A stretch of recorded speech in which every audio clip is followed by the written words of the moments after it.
रही है।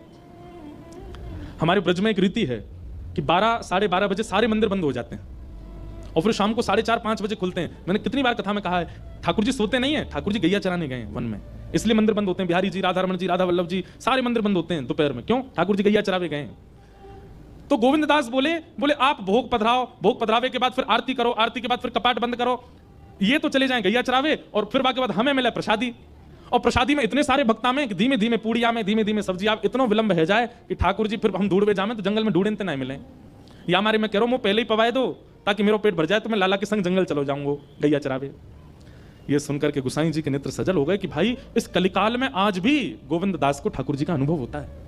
ये ठाकुर जी के साथ तब से उन्होंने नियम बना दिया, वो जब तक गोविंद दास है इसको पहले ही पवा दिया करो ताकि ठाकुर जी के संग गैया चराने जा सके। ऐसे कुछ भक्तों के लिए ठाकुर जी ने यह अधिकार दिया क्योंकि उनका भक्ति भाव, उनका प्रेम भाव सख्य की स्थिति में, ठाकुर जी को सखा मानते हैं।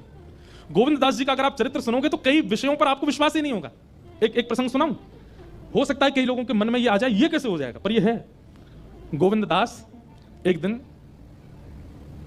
सुबह सुबह जंगल में शौच के लिए गए थे।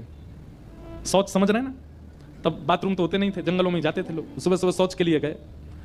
तो गोविंद दास को इतना प्रिय मानते थे ठाकुर जी, सखा मानते थे अपना। हमारे श्रीनाथ जी को पता चली गोविंद दास जंगल गए है, ठाकुर जी भी पहुंच गए। अब यहां गोविंद दास निवृत्त हो रहे हैं जंगल में और ठाकुर जी ने देख लिया, अच्छा वहां बैठो है। तो ठाकुर जी बेर तोड़ तोड़ के लाए और पीछे से ऐसे मारने लगे उनमें। अब गोविंद दास ने देखी कायरो है, तो देखे ठाकुर जी तो बेर मार रहे हैं। अब इस बात को कौन विश्वास करेगा, पर ये लीला है, ठाकुर जी करते थे गोविंद दास के साथ। ऐसे ऐसे चरित्र हैं। और फिर पता गोविंद दास क्या करते, जो बेर उनमें पड़ता बैठी बैठी अवस्था में पकड़ के वो ठाकुर जी पर मारते थे। अब सामान्य व्यक्ति देखे तो उसके मन में आ जाएगा राम राम राम राम, अपवित्रता का ध्यान नहीं कर रहे हैं राम ठाकुर जी पे, पर ठाकुर जी उनको सखा मानते हैं अपना। हुआ ऐसा था कि भगवान केवल 11 वर्ष ब्रज में रहे,